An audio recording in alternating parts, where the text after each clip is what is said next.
Avis vascular centre మన దేశంలోనే the best varicose vein hospital.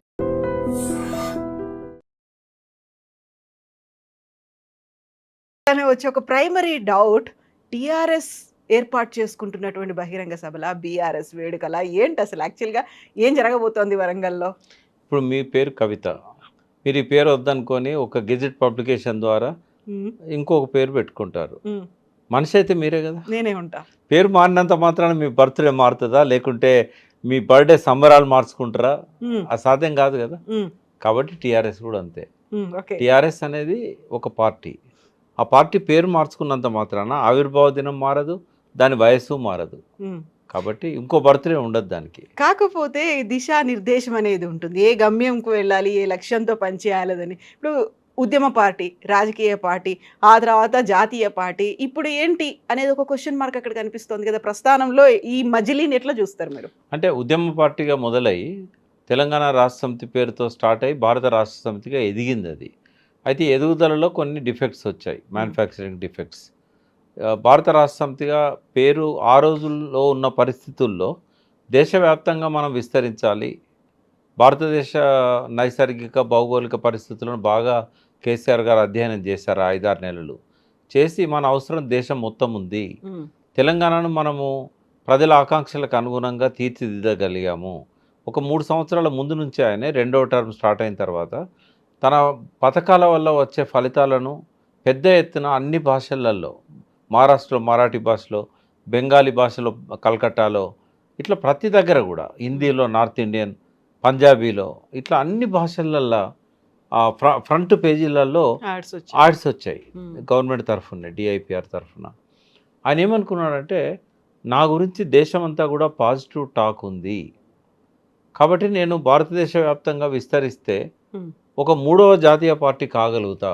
ఎందుకంటే ఇప్పుడు అన్నీ దెబ్బతిన్నాయి. ఒక అరవింద్ కేజ్రీవాలే కొద్దిగా పక్కకు పోయి పంజాబ్లో అధికారంలోకి రాగలిగాడు. అది కూడా కొంత ఇన్స్పిరేషన్ కావచ్చు కేసీఆర్ గారికి. ఎందుకంటే మహారాష్ట్ర నుంచి ఈ రైతు బంధు కోసం మా ఊళ్ళను తెలంగాణలో కలపండి అని చెప్పి ఒక నినాదం మొదలైంది, ధర్నాలు మొదలైనవి, బస్సులు వేసుకొని వచ్చారు, మీరు రండి మహారాష్ట్రకు అని చెప్పి. పక్కనున్న వాళ్ళు మహారాష్ట్రలో అద్భుతం జరుగుతుంది, మనం పోతే అధికారం వస్తుంది మనకని, పంజాబ్లో కదా అరవింద్ కేజ్రీవాల్కి వచ్చినట్టుగా మనకు కూడా బాగుంటుంది, ఇంకో రాష్ట్రం మనకు తోడవుతుంది, జాతీయ పార్టీ చేయాలనే ఒక ఆకాంక్ష. కానీ తొందరపాటని నాకు ఇప్పుడు అనిపించేది. ఆ రోజుల్లో ఏంటంటే నేను మాట్లాడుకున్న సందర్భాలు లేవు, కనీసము దీని మీద మీ ఒపీనియన్ ఎందుకని కూడా ఎవరు అడగలేదు బీఆర్ఎస్ నుంచి. సరే అప్పుడు అనుకున్నాం మంచే కదా, అన్నీ వాళ్ళు ఏదో ప్రయత్నాలు చేస్తున్నారు, కొంత ఉండొచ్చు, లేకుండా ఎందుకు పెడతారు జాతీయ పార్టీ, ఆంధ్రలో కానీ పక్కనున్న రాష్ట్రాల్లో కానీ కొంత చేసుకొని ఉంటారు గ్రౌండ్ వర్క్ అని అనుకున్నాం. కానీ వాస్తవంగా ఏ గ్రౌండ్ వర్క్ చేయకుండా ఒక్క మహారాష్ట్రలో వచ్చిన స్పందనను పట్టుకొని భారత రాష్ట్ర సమితిని పెట్టేశాడు. అది ఇప్పుడు అనుభవంలో తేలింది ఏంటంటే తప్పుడు నిర్ణయం అని.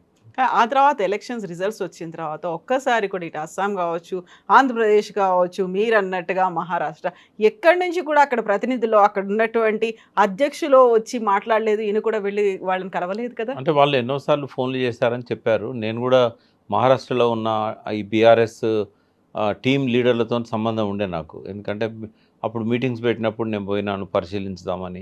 తర్వాత నేను జాతీయ ఈ నదుల మీద నేను అధ్యక్షునిగా ఉన్నా కాబట్టి ఫ్రీక్వెంట్గా నేను మహారాష్ట్ర అన్ని రాష్ట్రాలు తిరుగుతూ ఉంటాను. అయితే వాళ్ళు నాకు ఫోన్లు చేసి కంప్లైంట్ చేశారు, సరే ఎలక్షన్ రిజల్ట్స్ వచ్చి ఓడిపోయిన తర్వాత మా ఫోన్లు ఎవరు ఎత్తట్లేదు, మరి మేము ఉండాలన్నా, మేము పోవాలన్నా, మా కనీసం ఒక డైరెక్షన్ కూడా ఇస్తలేరు. అది పెద్ద తప్పమ్మా. ఇప్పుడు భారత రాష్ట్ర సమితిగా కొనసాగాలనుకుంటే వాళ్ళకు ఇక్కడ ఓడిపోయిన మరుక్షణం మహారాష్ట్ర పోయి కూర్చోవాల్సి ఉండే, అక్కడ ఎలక్షన్లకు సన్నద్ధం చేయాల్సి ఉండే, టికెట్లు ఇవ్వాల్సి ఉండే. చాలామంది నమ్మి వచ్చారు కదా, అదేం చేయకపోగా వాళ్ళకు డైరెక్షన్ ఇవ్వకపోతే మొత్తం అందరు మళ్ళీ వేరు పార్టీలలో వీళ్ళు పోటీలు చేశారు. కొందరికి డిపాజిట్లు వచ్చినాయి, కొందరికి రాలేదు. సో ఎటు కాకుండా అనాథలైపోయారు వాళ్ళు. అది అది ఆ రకమైన ప్రవర్తన అది ఉంది టీఆర్ఎస్లో మొదటి నుంచి కూడా. మహారాష్ట్రలో నాకు గుర్తున్నంత వరకు స్థానిక సంస్థల ఎన్నికల్లో పార్టిసిపేట్ చేశారు, ఒక గ్రామానికి సర్పంచ్ కూడా టీఆర్ఎస్ తరఫున వచ్చారు అనేది ఇప్పుడు చాలా ఘనంగా చెప్పుకున్నారు, అదొక వార్త. కానీ మంచి పునాది పడ్డదమ్మా. కేసీఆర్ గారు మామూలుగా చేయలే, ఇటు సాంగ్లీ పోయాడు, అటు ఔరంగాబాద్ పోయాడు, నాందేడు, ఇటు పక్కన మళ్ళీ నాగపూర్ పోయాడు. అంటే ఆడ కొన్నారు కదా, ఆఫీసులు కొన్నారు. అవును. ఆ, అయితే కంటిన్యూ చేయాల్సి ఉండే. కనీసం మహారాష్ట్ర వరకైనా వీళ్ళని మళ్ళీ నిలబెట్టి వాళ్ళకు కొంత ఫండింగ్ ఇచ్చి అధికారికంగానే నిలబెట్టుకోవాల్సి ఉండే. బహుశా ఎప్పుడైతే ఆ ఓటమి వచ్చిందో, జనరల్గా ఓటమి వచ్చిన తర్వాత సమీక్ష చేయడం అనేది కేసీఆర్లో ఉండదు, ఆయన ఆలోచనలలో అది ఉండదు. ఆయనకాయనే అనుకుంటాడు కారణాలు ఏంటని, దగ్గర వాళ్ళతో మాట్లాడుకుంటాడు, ఎంక్వైరీ చేయండి అని తెలుసుకోమని చెప్తాడు, ఇంకా దాన్ని వదిలేస్తాడు అంతటితోని. సో అది ఆ రకంగా మహారాష్ట్ర అనాథైపోయింది. ఇంకా తర్వాత కాలంలో ఆయన ఎక్కువగా విస్తరించడానికి చేసిన ప్రయత్నాలు ఏమీ లేవు. జాతీయ స్థాయిలో ఆయన ఒకవేళ ఎంపీగా తనే పోటీ చేసి గెలిచి, ఏది సిద్దిపేట నియోజకవర్గం నుంచి వెంకటరామరెడ్డి టికెట్ ఇచ్చే బదులు ఆయనే పోటీ చేసి గెలిచి ఎమ్మెల్యేకి రిజైన్ చేసి ఉంటే, ప్రతిపక్ష నాయకత్వం మన కేటీఆర్ గారికి ఇచ్చి ఉంటే, డెఫినెట్గా ఏంటంటే మళ్ళీ దేశవ్యాప్తంగా ఆయన ఉన్న వాక్చాతుర్యము, దేశవ్యాప్తంగా ఉన్న పరిస్థితుల పట్ల ఆయనకున్న అవగాహన, ఆయన ఒక జాతీయ నాయకునిగా ఎదిగేవాడు. బట్ రాష్ట్రంలో అధికారం కోల్పోయినప్పుడు లాలూ ప్రసాద్ కానీ, మమతా బెనర్జీ కానీ, మన మాయావతి కానీ, మమత కానీ, తర్వాత ములాయం సింగ్ యాదవ్ కానీ, వాళ్ళందరూ పార్లమెంట్కి వచ్చి పార్లమెంట్ ద్వారా మళ్ళీ వాళ్ళ ప్రతిభను చాటుకున్నారు. బట్ అది తీసుకోలేదు కేసీఆర్ గారు. నేను కూడా ఎన్నోసార్లు మీడియాలో చెప్పాను, ఆయన అసెంబ్లీలో ఉండొద్దు, రేవంత్ రెడ్డి అసెంబ్లీలో, ఆయన పార్లమెంట్కి పోవాలి, జాతీయ నాయకుడు కావాలని చెప్పాం. బట్ ఎందుకో ఆయన విముఖత చూపెట్టిండు. గెలిచేవాడు, ఆయన నిలబడితే ఖచ్చితంగా గెలిచేవాడు. ఇప్పటికి కూడా జాతీయ నాయకుడు అవ్వాలి అనేది ఉందా? ఒకప్పుడు ప్రధానమంత్రి క్యాండిడేట్గా ప్రొజెక్ట్ అయ్యారు, అలాంటి నినాదాలు, ప్రచారాలు ఇవన్నీ కూడా జరిగాయి. ఆ తర్వాత ఇక్కడ తెలంగాణలో ఏవైతే అమల్లో ఉన్నటువంటి పథకాలు ఉన్నాయో వీటిని రోల్ మోడల్గా తీసుకుందాం, దేశవ్యాప్తంగా ప్రవేశపెడదాం. రైతు బంధు కావచ్చు, దళిత బంధు కావచ్చు, ఆ తర్వాత ఇక్కడ అందిస్తున్నటువంటి విద్యుత్తు కావచ్చు, ఇలా రెప్పపాట్లో కూడా పోదు, ఇదంతా ప్రతి చోట కావాలి, రైతులకు మనం ఫ్రెండ్లీగా ఉండాలి, ఇలాంటి అట్మాస్ఫియర్ అక్కడ దేశవ్యాప్తంగా క్రియేట్ చేస్తామని అంత పెద్ద ఎత్తున ప్రచారాలు బహిరంగ సభల్లో చెప్పిన తర్వాత ఒక్కసారి సైలెంట్గా అయిపోయారు. అదే ఒక్క ఓటమితో నిరుత్సాహపడకూడదు. బట్ ఆయన స్వభావం అది, మనం ఏం చేస్తాం. ఆయన చాలాసార్లు ఆటుపోట్లకు గురైనప్పుడు కూడా ఇటువంటి పరిస్థితే. ఆయన తెలంగాణలో 2008లో ఉప ఎన్నికల్లో 9 మంది ఎమ్మెల్యేలు, 2 ఎంపీలు ఓడిపోగానే అధ్యక్ష పదవికి రాజీనామా చేశాడు. 2-3 రోజులు పట్టింది మళ్ళీ ఆయనను జయశంకర్ లాంటి వాళ్ళు, హరీష్, కేటీఆర్ వీళ్ళంతా ఇంకెవరికి ఇచ్చినా మళ్ళీ ఇది నడవదు, తెలంగాణ రాదు, మీరే ఉండాలి అని మాలాంటి వాళ్ళని కూడా అప్పీల్ చేశాం. బట్ ఆయన లోపల అది ఉంది కొంచెం, ఆ రకమైన ఆలోచనలు వస్తుంటాయి ఆయనకు. ఇంకా మళ్ళీ నాకు తెలిసి ఇవాళ మనం మాట్లాడుకుంటే కనుక జాతీయ స్థాయిలో ఆయన నాయకత్వం అవసరం అనే దానిలో నాకు ఎటువంటి సందేహం లేదు. సమకాలీన భారతదేశ రాజకీయాల్లో ప్రజల పట్ల ప్రేమ కావచ్చు, సమస్యల పట్ల ఒక అవగాహన కావచ్చు, పరిష్కార మార్గాల పట్ల ఒక దృష్టి కావచ్చు, ఆయనకున్నట్టు ఎవ్వరికీ లేదు. మోడీకి లేదు, రాహుల్ గాంధీకి లేదు, ఇంకెవరికి లేదు. ఆయన అవసరం చాలా ఉందనే సరే భారత రాష్ట్ర సమితి పెడుతున్నాడని సంతోషంగా అందరం కూడా దాన్ని సమర్థించినాం. అది కొనసాగించే పరిస్థితి ఆయన కనబడలేదు. ఇప్పుడు వెనక్కి తగ్గారు. కనీసం జాతీయ స్థాయిలో గొంతు అన్న వినిపించాలి. ఇప్పుడు ఏం చేస్తారు? ఇప్పుడు ఎంపీలు కూడా లేరు, ఉన్నటువంటి రాజ్యసభలో 3-4 ఉన్నారు, అంతకు మించి అక్కడ వాయిస్ అనేది వినిపిస్తుంది. మీరు చెప్పినట్టుగా డిఫరెంట్ రాష్ట్రాల్లో ప్రాంతీయ పార్టీలు ఉన్నారు, వాటికి అధ్యక్షులు ఉన్నారు, చాలా బలంగా వాయిస్ వినిపిస్తున్నారు, పోరాడుతున్నారు. టీఆర్ఎస్ జాతీయ స్థాయిలో పోరాటం చేస్తుందా అంటే? జాతీయ స్థాయిలో పోరాటం చేయడానికి లోక్సభలో ఎవరూ లేరు. లోక్సభ వాయిసే ప్రధానంగా వస్తుంది మనకు. అవును. రాజ్యసభలో ఉన్నారు, వాళ్ళు మాట్లాడుతున్నారు, సమస్యల మీద మాట్లాడుతున్నారు, వాళ్ళకు అవకాశం కూడా ఇస్తున్నారు. నిన్న చూడండి మీరు, ఒక్క ఎమ్మెల్యే ఉన్న మజ్లిస్ అతన్నేమో అఖిలపక్షాన్ని పిలిచారు, 4 రాజ్యసభ మెంబర్స్ ఉన్న టీఆర్ఎస్ను పిలవలేదు. తినలా అఖిలపక్షం పిలిచినప్పుడు 5 ఉన్న పార్టీకి అవకాశం ఇస్తారు. 4 ఉన్నారు కదా, మరి ఓవైసీకి ఎందుకు ఇచ్చినట్టు, వాళ్ళకి ఎందుకు అన్నట్టు? సరే పక్కకు పెట్టేస్తున్నారు వాళ్ళు. అక్కడ ముస్లిం వాయిస్ కావాలి అనుకున్నారేమో. అట్లా చూడొద్దు కదా, పార్టీ అన్నప్పుడు పార్టీ. మరి ఆయన పిలిచినప్పుడు వాళ్ళని కూడా పిలవాల్సి ఉండే. వాళ్ళు ఏమన్నా వ్యతిరేకిస్తానులా?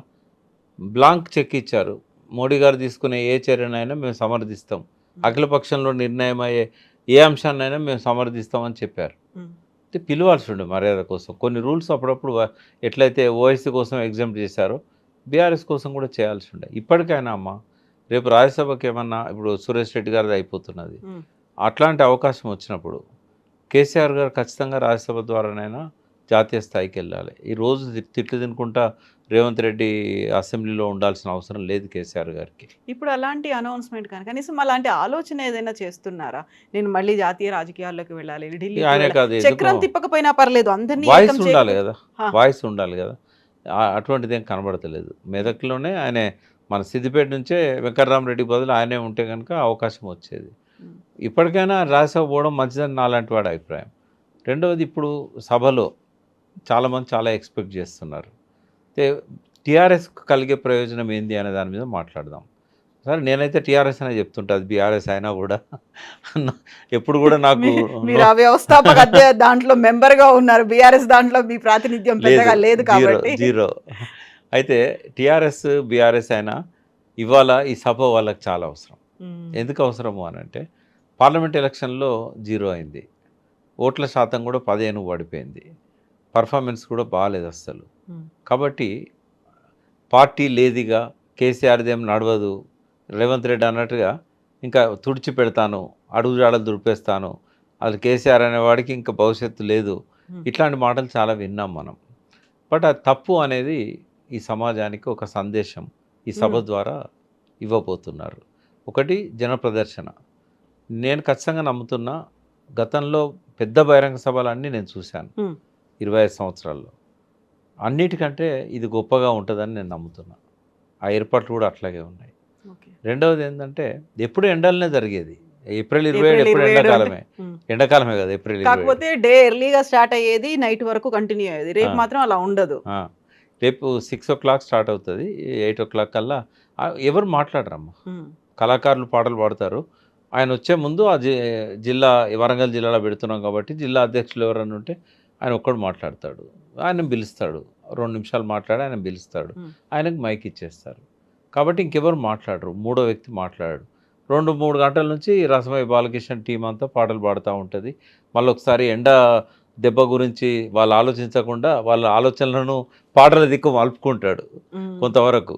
బట్ జనమైతే వస్తారు. 4 వరకు, 5 వరకు పలచగా ఉన్నా కూడా 6 వరకు మొత్తం 1200 ఎకరాలు నిండిపోతది. ఏం అనుమానం లేదు 10 లక్షల కంటే ఎక్కువే వస్తారు తప్ప తక్కువ రారు. హ్మ్. ఇది కౌంట్. 10 లక్షలు వస్తే దాన్ని 25 లక్షలని కూడా చెప్పొచ్చు. హ్మ్. ఏముండదు దానికి. కాబట్టి రేపు సభ బాగా సక్సెస్ అవుతది.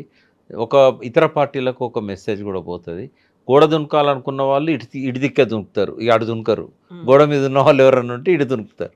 తర్వాత అటు పోయిన వాళ్ళు కూడా హ్మ్. ఇంకా లాభం లేదు. మన భవిష్యత్తు టీఆర్ఎస్‌తోనే ఉంటే బాగుంటదని చెప్పి కృష్ణమోహన్ రెడ్డి గారు స్టేట్మెంట్ ఇచ్చినట్టు నేను ఇక్కడనే ఉన్నా నేను అక్కడ లేను అని చెప్పుకుంటారు. హ్మ్. పార్లమెంట్‌లో కూడా రిటర్న్‌గా అక్కడ సుప్రీంకోర్టులో కూడా రిటర్న్‌గా ఇస్తారు. మేము టీఆర్ఎస్‌లోనే ఉన్నాము. హ్మ్. కాబట్టి మా మా మా మీద చర్యలు తీసుకోవాల్సిన అవసరం లేదు అని. సో ఇట్లాంటివన్నీ జరుగుతూ ఉంటాయమ్మా. కాబట్టి ఇది ఈ టైంలో టీఆర్ఎస్‌కు ఈ బల ప్రదర్శన అవసరం. ఓకే. ఇక కేసీఆర్ గారు మీడియా దాదాపు 1 ఇయర్ నుంచి మీడియాలో లేరు. వారు అలా చాలా విషయాలు చెప్పాల్సినవి ఉన్నాయి. హ్మ్. వారి ఉపన్యాసం కూడా ఫస్ట్ వరంగల్ రుద్రమదేవికి, కాళోజీకి, జయశంకర్‌కు వీళ్ళందరితోని మొదలవుతది అది. మొదలైన తర్వాత ఈ ఫెయిల్యూర్స్ దీని గురించి చెప్పడానికి ముందు ఏం చేస్తారంటే గతంలో తెలంగాణ ఎట్లుండే సమైక్య రాష్ట్రంలో ఎండిన పొలాలు, తర్వాత నీళ్ళు లేకపోవడం, అవును. పంటలు ఎండిపోవడం, ఆత్మహత్యలు రైతులై, వాటి గురించి మాట్లాడితే నక్సలైట్ని చంపేయడం, ఎన్కౌంటర్స్, రక్తసిక్తమైన తెలంగాణ ఇదంతా. అంతకంటే ముందు భూస్వామ్య తెలంగాణ, రాచరిక పాలనలో ఎట్లా మగ్గిపోయింది, హ్మ్. ఇవి చెప్పుకుంటూ వచ్చేసి ఏం చేస్తాడంటే ఇప్పుడున్న పరిస్థితిలోకి ల్యాండ్ అవుతాడు. నేను ఇంత చక్కగా చేశాను, ఇన్ని పథకాలు పెట్టాను, మీరు ఆశపడ్డారు 15,000కు, ఆ 10,000 కూడా వస్తలేవు రైతు బంధు. హ్మ్. రుణమాఫీకి ఆశపడ్డారు, నేను చేయగలిగిన అందరికీ, వీళ్ళు చేయలేకపోయినలు. ఇక అక్కడ నుంచి స్టార్ట్ చేసి ఒక్కొక్క పథకం ఎట్లా వైఫల్యం చెందింది, ఆశ పెట్టి ఎట్లా మోసం చేశాడు రేవంత్ రెడ్డి. అయితే కాబట్టి అప్రమత్తంగా ఉండాలి, ఇటువంటి ఇక ముందు జరగకుండా చూడాలి. శ్రీరామ రక్ష టీఆర్ఎస్ఏ. నేను లేకపోతే ఆ కాళేశ్వరం మళ్ళా రాదు, ఆ మేడిగడ్డ గట్టరు, ఇట్లాంటివన్నీ వస్తాయి. బహిరంగ సభలో ఆ, కేసీఆర్ మాట్లాడాలి, ఆయన బయటికి రావాలి అనైతే ఎంతగా ఎక్స్‌పెక్ట్ చేశారో, ఉమ్. వస్తారు, మాట్లాడతారు. మాట్లాడిన తర్వాత కేసీఆర్ అదే ఊపుని కంటిన్యూ చేస్తారా? మళ్ళీ ప్రజల్లో కలుస్తూ ఉంటారా? తిరుగుతారా? రెగ్యులర్‌గా వాళ్ళతో ఇంటరాక్ట్ అవుతారా? టచ్‌లో ఉంటారా? ఇలాంటివన్నీ కూడా కార్యకర్తలు ఎక్స్‌పెక్ట్ చేస్తూ ఉంటారు కదా! ఏప్రిల్ 27 ఆ రోజు బహిరంగ సభ. మాట్లాడారు, వెళ్ళిపోయారు, మళ్ళీ ఫార్మ్ హౌస్‌కు పరిమితమయ్యారు. దీన్ని యాక్సెప్ట్ చేయరు కదా మళ్ళీ. నాకు తెలిసి ఇంత ముందులాగా ఉండడమ్మా ఆయన. ఖచ్చితంగా జిల్లాల పర్యటనలు పెట్టుకుంటాడు. ఉమ్, అసెంబ్లీలో కూర్చోకపోవచ్చు, అవసరం కూడా లేదు వాస్తవంగా చెప్పాలంటే. ఓకే. అసెంబ్లీలో ప్రతిపక్ష నాయకుని ఉన్నా కూడా ఆ హాజరు కోసం అప్పుడప్పుడు వచ్చి సంతకాలు పెట్టి పోతాడు తప్ప అక్కడేం కూర్చోడు. ఉమ్, అక్కడంతా నడిపించేది కేటీఆర్ గారు, ఇతర ఎమ్మెల్యేలే ఉంటారు. ఇక్కడ మాత్రం ఖచ్చితంగా ఏంటంటే ప్రజల మధ్య ఆయన పోవడానికి కొన్ని అవకాశాలు క్రియేట్ చేసుకుంటాడు. క్రియేట్ చేసుకొని పోయినప్పుడు అక్కడ నాయకులను కలుస్తాడు, అక్కడ ప్రజలను కలుస్తాడు, తన మీద ఉన్న అపవాదం తొలగించుకుంటాడు. అయితే తన ఫామ్ హౌస్ని ఇక మనం ఫామ్ హౌస్ అనాల్సిన అవసరం లేదు, ఎందుకంటే ఆయన ఇల్లే అది. ఉమ్, ఇప్పుడు ఆయన వేరే ఇల్లు లేదు. నందినగర్లో ఉన్న చిన్న ఇల్లు, చిన్న సందు, సెక్యూరిటీ ల్యాబ్సెస్ ఉంటాయి ఆడ. ఉమ్, ఆ ఇంటికి ఎవరైనా వచ్చినా కూర్చోబెట్టే పరిస్థితి ఉండదు. కేటీఆర్ గారు ఎవరు తన అవసరమైన వాళ్ళని కాసేపు పిలుచుకొని మాట్లాడుతుంటాడు. కాబట్టి ఆయన విశాలమైన స్థలము ఆ ఇల్లే. ఉమ్. ఇంకా అది కూడా సిటీ కలిసిపోతూ ఉంది. ఇప్పుడు అది ఏ పాడు దూరంలో ఉంది. ఎక్స్పాండ్ అయిపోయింది గంట గంట సేపట్లో ఆయన సికింద్రాబాద్కు బంజారాహిల్స్ రాగలుగుతాడు, గంట గంట బావుల్లో. కాబట్టి అదే ఇక ఆయన ఫామ్ హౌస్ అయినా అదే. ఇంకోటి ఏంటంటే మానసికంగా ఒత్తిడి ఉన్న వాళ్ళకి ఎవరికైనా Hmm. కొంత ఆహ్లాదకరమైన పరిస్థితి ఉండాలి. సిటీలో అటువంటి పరిస్థితి ఉండదు. ఎక్కడ చూసినా కూడా పంటలు, చెట్లు, అక్కడ పశువులు, తర్వాత మనుషులు, ఫామ్లో పనిచేసే వాళ్ళు, ఇదంతా కూడా ఒక మనిషికి ఆహ్లాదాన్ని ఇచ్చేది. Hmm. రెండవది ఆయనకి ఇష్టమైన ప్రొఫెషన్ అది. కాబట్టి ఆయన అక్కడ ఉండడమే శ్రేయస్కరం. ఆయన ఆరోగ్యానికైనా ఒక మంచి డిసిషన్ తీసుకోవాలంటే కూడా, మైండ్ బ్యాలెన్స్ ఉండాలంటే కూడా అది అవసరం అన్నట్టు. ఆ రకమైన పరిస్థితులు ఉండాల్సిన అవసరం ఉంది. కాబట్టి ఫామ్ హౌస్లో ఉంటాడని బ్లేమ్ చేయాల్సిన అవసరం లేదు. ప్రతిపక్ష నాయకుడైనా, ముఖ్యమంత్రి అయినా ఎక్కడున్నా వాళ్ళ బాధ్యత వాళ్ళకు ఉంటుంది. ఉమ్. ఆయన బయటికి రాకపోయినా వీళ్ళతో నడిపిస్తూ ఉంటారు. ఇప్పుడు ప్రశాంతత, ఆహ్లాదకరమైనటువంటి వాతావరణం, వీటన్నిటితో పాటుగా కేసీఆర్ రెజ్యూనేట్ అయ్యారా లేదా అనేది కూడా వస్తుంది కదా. Yes. సో అలాంటి కేసీఆర్, గతంలో కనిపించినటువంటి కేసీఆర్ మళ్ళీ కనిపించబోతున్నారా? యాక్చువల్గా ఎక్స్పెక్ట్ చేసేది ఇదే కదా. అదే ఎక్స్పెక్ట్ చేస్తారు. సరే, నాయకుల కంటే ఆయన అప్పుడప్పుడు కలుస్తాడు, మాట్లాడతాడు. కానీ ప్రజల్లో కొన్ని సందేహాలు ఉంటాయి. ఉమ్, అప్పట్లానే ఉన్నాడా ఆయన? ఆరోగ్యం బాగుందా? వీళ్ళందరూ అంటున్నట్టు టీఆర్ఎస్ లేదా? ఉమ్, ఆయన ముఖంలో ఆ సంతోషం ఉందా? ఇవన్నీ ప్రజల్లో ఉంటాయి. వాటికి సమాధానంగా రేపు ఆయన స్టేజ్ మీదకి వచ్చి ఆయన ఎంత ఉత్సాహంగా మాట్లాడుతున్నాడు, ఆయన లోపల ఎంత ఎమోషన్ ఉంది, పంచులు వస్తాయా అని కూడా మీరు వెళ్తున్నారా? నాకు వచ్చిందమ్మా పాస్. మొన్న మీతో మాట్లాడేటప్పుడు వాళ్ళు రాలేదన్నారు. నేనేమన్నా అంటే నేను చెప్పాను, ఏమో ఇప్పుడు మేము గుర్తుంటామో లేదో, ఎందుకంటే ఉద్యమ కాలం నాటి వాళ్ళం కదా, ఉమ్, ఈ బీఆర్ఎస్ పెట్టినాడు కూడా మమ్మల్ని విలువలేదని కూడా చెప్పాను నేను. అవును. బట్ వాళ్ళే ఆఫీస్ ఇన్ఛార్జ్ ఎవరైతే ఉన్నారో మాజీ రాజ్యసభ సభ్యులు చంద్రశేఖర్ రెడ్డి గారు, ఆయన నాకు రాత్రి ఫోన్ చేశారు. పాస్ కూడా నా చేతికి వచ్చింది, కార్ పాస్తో సహా వచ్చింది. ఉమ్, నాకు ఎటువంటి ఆక్షేపణ లేదు. ఒక అబ్జర్వర్గా నేను ఆ సభలో ఉంటాను. నేను అడిగా, మరి నేను పార్టీ ఫ్రేమ్లో లేను కదా, మీరు నేను డాష్ మీద రావచ్చా అని అడిగా. ఉమ్, అంటే తెలంగాణ తెచ్చిన వ్యక్తులుగా మిమ్మల్ని మేము గౌరవించుకుంటాము. మొదటి నుంచి ఓకే. ఆ వాదంతో ఉండి తీసుకురావడంలో మీరు పార్టీ ఆవిర్భావంలో ఉన్నారు కాబట్టి చాలా కాలం దానికోసం పనిచేస్తున్నారు, ఇప్పటికి పనిచేస్తున్నారు. కాబట్టి పార్టీలో ఉన్న వాళ్ళే కాదు కదా, మీలాంటి వాళ్ళు కూడా మాకు అవసరము అని చెప్పి ఉమ్, ఆయన చెప్పారు. కాబట్టి నాకు ఎటువంటి ఇది లేదు, నేను ఖచ్చితంగా వెళ్తాను. కేసీఆర్ గారిని కూడా డాష్ మీద కలుస్తాను. ఉమ్. యా. సో సామాన్య కార్యకర్తలు, టీఆర్ఎస్లో ముందు నుంచి ఉన్న వాళ్ళు ఏదైతే కోరుకుంటున్నారో కేసీఆర్ నుంచి, అదే మీరు కూడా కోరుకుంటున్నారు కదా. నేను ఒకటి చెప్పనా అమ్మ, ఆ. కేసీఆర్ గారి ఊపిరి ఉన్నంత వరకు కూడా ఆయనకి ఈక్వల్గా ఉండే ఒక ముఖ్యమంత్రిని మనం చూడలేం. ఓకే. Is a creator. పడి లేచిన కడలి తరంగం ఆయనే. ఉమ్, ఒక కవి అంటాడు కదా, పడ్డందుకు కాదు నా అభినందన, లేచినందుకు. లేచినందుకు అని. అవును. ఎన్ని ఆటుపోట్లను ఎదుర్కొన్నాడు. ఆ సమయంలో మేమంతా ఎమ్మడే ఉన్నాం కదా. ఆయనకున్న ప్రేమ కానీ, మమకారం కానీ ప్రజల పట్ల, ఈ ప్రాంతం పట్ల, ఆయన అసంపూర్తిగా వదిలేసిన లక్ష్యాలు పూర్తి కావాలన్నా కూడా ఆయనే ఉండాలి. మళ్ళీ ఒకసారి ఆయన మళ్ళీ అధికారంలోకి వచ్చాడనుకోండి, ఖచ్చితంగా ఆకాంక్షలు ఏవైతే ఇప్పుడు పూర్తిగా తెలంగాణ ఆకాంక్షలు నెరవేరలేదని చెప్పి విమర్శలు వస్తున్నాయో వాటికి ఖచ్చితంగా ఆయన పరిష్కారం చేయగలుగుతాడు.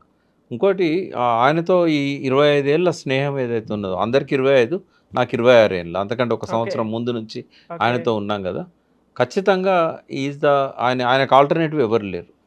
ఆయన ఆధ్వర్యంలోనే తెలంగాణ బంగారు తెలంగాణ కావాలని కోరుకుంటాం. కాబట్టి డెఫినెట్గా ఆయన మళ్ళీ వస్తాడు. కాకపోతే ఛాలెంజెస్ అయితే ఉన్నాయమ్మా, వాళ్ళు వాటిని సీరియస్గా తీసుకోవట్లేదు. ఛాలెంజెస్ రెండు వైపుల నుంచి ఉంటాయి. ఒకటి, ప్రజల లోపల 2 సార్లు ఈయనకి వేసినాం, ఓసారి కాంగ్రెస్కి వేసినాం, ఇంకోసారి బీజేపీకి వేద్దాం అనే ఆలోచనలు ఉంటాయి. రెండవది, బీజేపీ బీసీల ఆర్గనైజేషన్స్ అన్నింటినీ కూడా తమ వైపు తిప్పుకుంటున్నాయి. మందకృష్ణ గారిని ఎట్లయితే మీకు ఎంఆర్పిఎస్ మేమే చేస్తాం రిజర్వేషన్ అని చెప్పి పరేడ్ గ్రౌండ్లో పెద్ద మీటింగ్ పెట్టి ఆయన భుజం తట్టాడు కదా. అవును. అట్లా బీసీ సంఘాల నాయకులను కూడా వాళ్ళ దిక్కు పెట్టుకుంటున్నారు. ఆర్ కృష్ణ అయితే నేరుగా జాయిన్ అయిపోయాడు. ఆయన రాజ్యసభ సభ్యులు రిజైన్ చేశాడు, మళ్ళీ బీజేపీ నుంచి ఎలక్ట్ అయ్యాడు. కాబట్టి బీసీలను కూడగట్టుకొని ఈటెల రాజేందర్ను ఇంకొక మున్నూరు కాపు వ్యక్తినో వాళ్ళు అధ్యక్షుని చేయబోతున్నారు. కాబట్టి బలమైన పార్టీగా ఎదగబోతున్నది బీజేపీ. దానికి ఎవరైనా టీఆర్ఎస్ నుంచి తోడయ్యారనుకోండి, ఇంకా అసలు తిరిగే ఉండదు వాళ్ళకు. అదే ఊహాగానాలు వస్తున్నాయి. ఎందుకంటే చాలాసార్లు మోడీ గారు టీఆర్ఎస్లో ఉన్న మరికొందరు అగ్రనాయకులను ఆయన ఫస్ట్ టర్మ్ నుంచి కూడా గాలాలు వేసే ప్రయత్నం చేస్తున్నాడు. కాబట్టి టీఆర్ఎస్ ఒక అగ్రనేతగా కేసీఆర్ గారు కానీ, దాని వర్కింగ్ ప్రెసిడెంట్గా కేటీఆర్ గారు కానీ ఎవరిని కూడా పక్కకు పెట్టద్దు. అందరినీ చేయాలి. ఎందుకంటే అది ఎవరికి నష్టం? వాళ్ళకే నష్టం. కాబట్టి వాస్తవంగా లాస్ట్ 10 years చరిత్ర చూస్తే ప్రతిపక్షాన్ని లేకుండా చేస్తానని చెప్పి ప్రతిపక్షాన్ని పెంచిందే కేసీఆర్ గారు. అంటే ఒకటి ఉంటుందమ్మా, లా ఆఫ్ అట్రాక్షన్ అని ఉంటుంది, ఎన్నోసార్లు చెప్పాను. మనము ఎవరైతే వీడేమైనా చేస్తాడేమో అని మనసులో అనుకుంటే మనమే వైబ్రేషన్ పంపి వాడు ఏదో చేసేటట్టు తయారు చేస్తున్నాం. మనం వీడితో ప్రమాదం ఉంటుందేమో అంటే అప్పటిదాకా మనకు ఉండదు, ప్రమాదం ఏదో చేయాలి ఆలోచన ఉండదు ఈ వైబ్రేషన్స్తోని. అందుకే లా ఆఫ్ అట్రాక్షన్ వాళ్ళిద్దరు చదువుకోవాలి. ఎందుకంటే లా ఆఫ్ అట్రాక్షన్ అనేది చాలా డేంజర్ అమ్మా. అది నెగిటివ్ కావచ్చు.